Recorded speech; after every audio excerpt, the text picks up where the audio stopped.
এটা হচ্ছে Milan airport. আমরা এখন মিলান এয়ারপোর্টে আছি। এখন আমি যাব পর্তুগাল। এটা হচ্ছে মার্কেট পুরোটাই, মানে মার্কেট বলতে কি এয়ারপোর্টের যে সেটা। এখন আমার B79 না A79 একটু দেখতে হবে, আমার টিকিটটা দেখতে হবে আগে।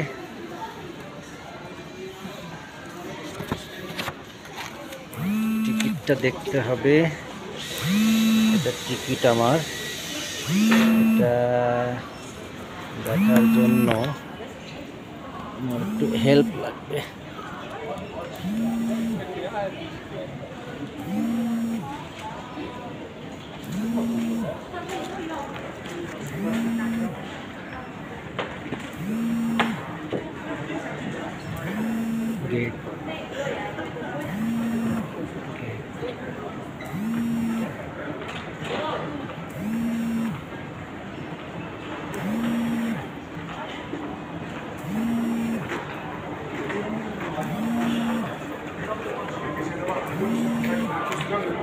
আচ্ছা দেখা যাক কি হয়।